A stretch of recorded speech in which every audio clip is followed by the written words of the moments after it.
Hello, Columbus business community. My name is Kim Zavislak, and I'm delighted to welcome you to a discussion on the value of generative AI.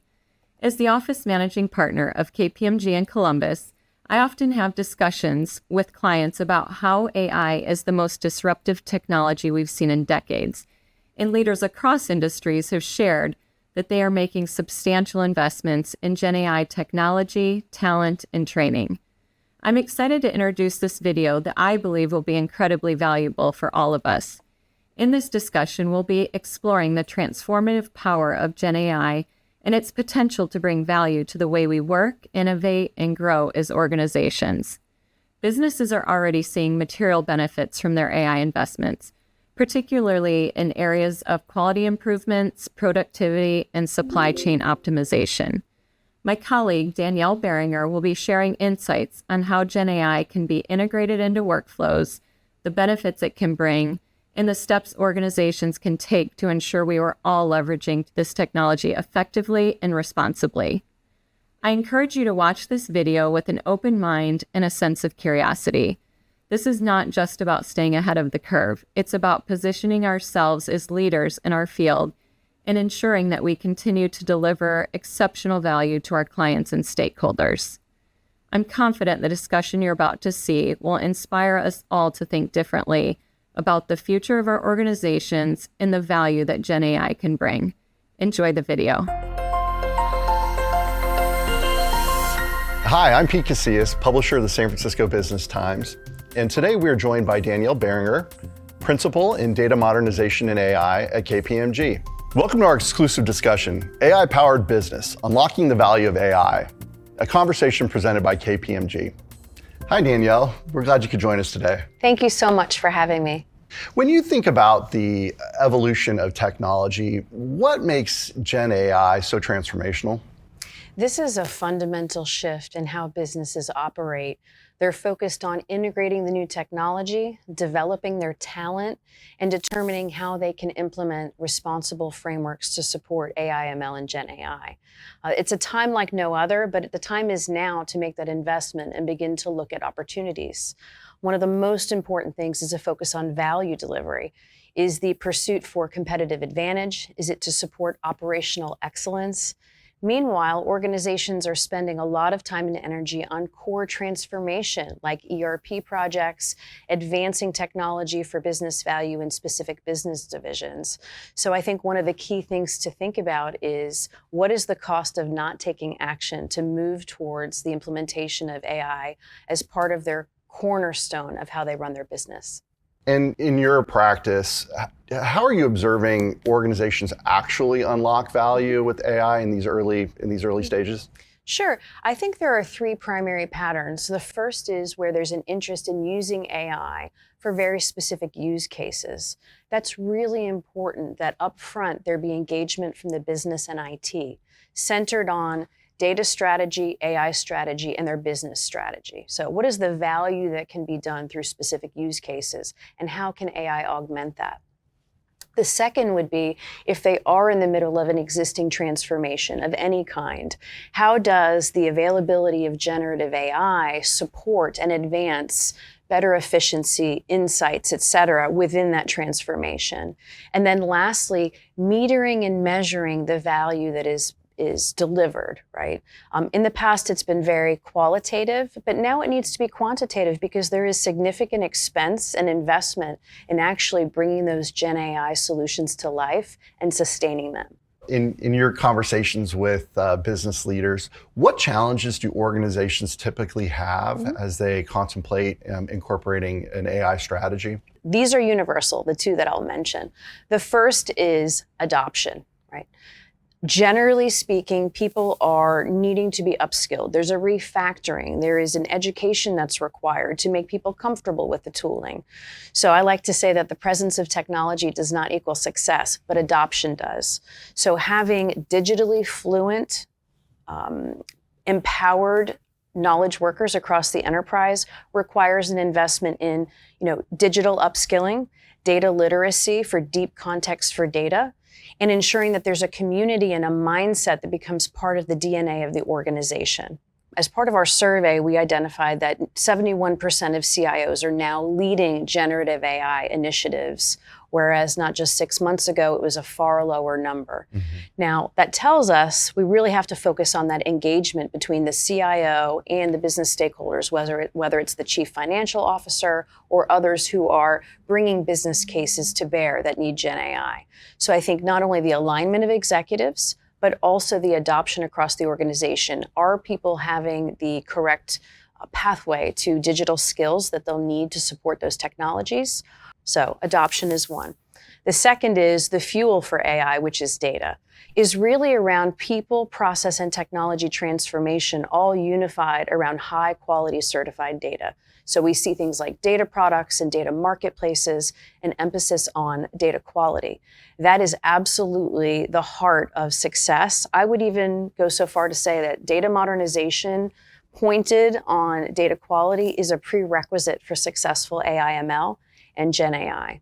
Danielle, from the perspective of C-suite executives, what does generative AI mean in terms of the evolution of business intelligence and analytics?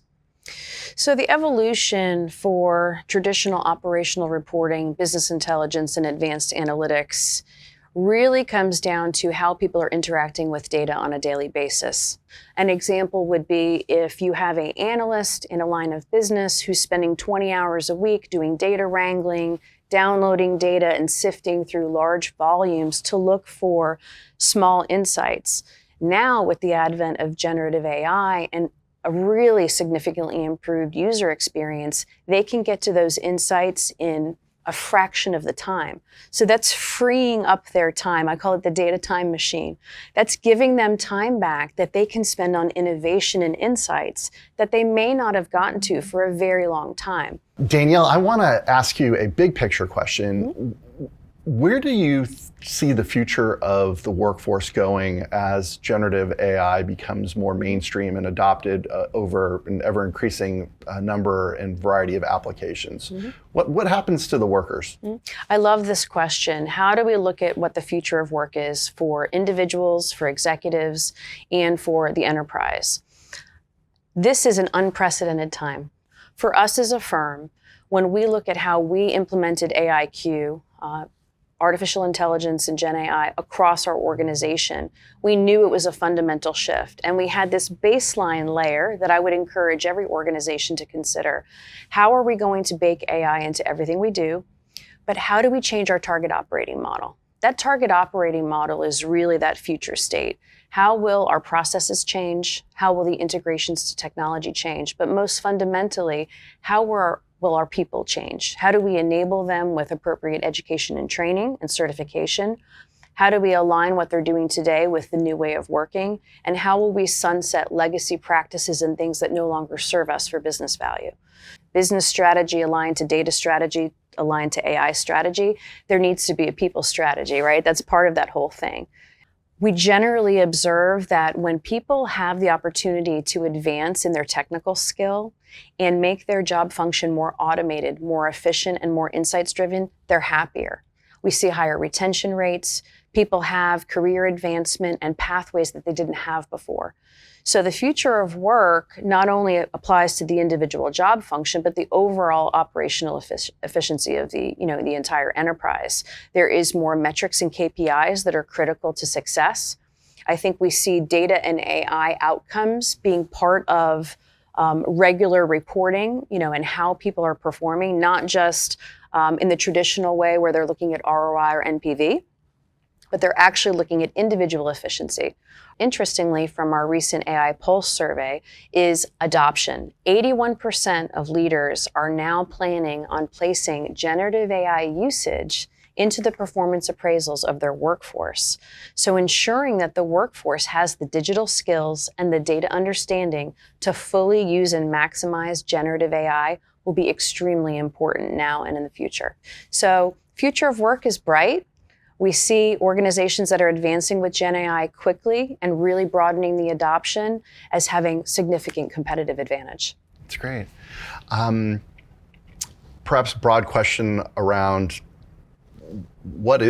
how do you see the future of AI playing out here? Yeah, the future of AI has several dimensions. I think there is the foundational technology part, right? Infrastructure, AI ops, extending beyond, if you look at like cloud technology and the adoption of cloud modernization, I think everything ops and observability of all of those operational things in that operational plane are extremely important. It does require scaffolding of humans and processes in order to support that.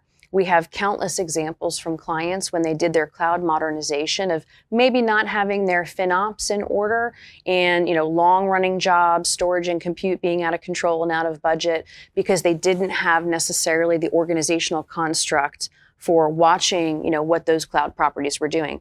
And touching on the operational part, touching on the human part, I do think this creative space that we now have as people become more efficient, the data time machine as I call it, we're creating space for people to do completely new things that could not physically be done before with the existing technology. So I also see this trajectory for, as Gen AI continues to evolve, what are ways that instrumentation and digital teammates come into play, right? Yeah. Agentic AI. I wanted to save that for last because I think that's really the most excited one. I'm excited about it. Our firm is excited about it. And we've done it very early because we see the opportunity for agentic AI and having a digital teammate to be this culmination of Gen AI really delivering value. When I speak with a lot of business leaders in our community in San Francisco, I think it's fair to say that some of them still feel that AI is a little bit scary. And what I mean by that is they're trying to contemplate what is the downside of creating a less humanistic way of doing business. How do you position AI through an ethical lens when you're confronted with those concerns or questions from your clients? Yes, the ethics and responsibility that comes with AI is very prominent in our mind. KPMG established our responsible AI framework years ago when we knew that this was essential for us to not only create a cornerstone or a foundation for AI, but be able to bring that to our clients. When we approach AI ML and Gen AI, there are things that are top of mind: privacy, security, ethics, data quality, and the way in which AI is provided to users. Having that framework, encouraging our clients to have a framework of their own or to adopt ours, gives them the assurance to be involving the right people in their organization to start to do exploration. That makes a lot of sense, and that's encouraging. Thank you. Danielle, this has been a fascinating conversation, your insights, your experience. Thank you for sharing them today, and I appreciate your time. Thank you, Pete, for the opportunity to talk with you about AI. And for more on this topic, please visit www.kpmg.us/AI. I'm Pete Casillas, publisher of the San Francisco Business Times. Thank you for joining us today. Thank you for taking time to watch this video. Your engagement and interest in the value of Gen AI are crucial as we navigate the future of our industries. I encourage you to reach out if KPMG can help you explore how Gen AI can add value to your organization. Let's continue to innovate and lead together.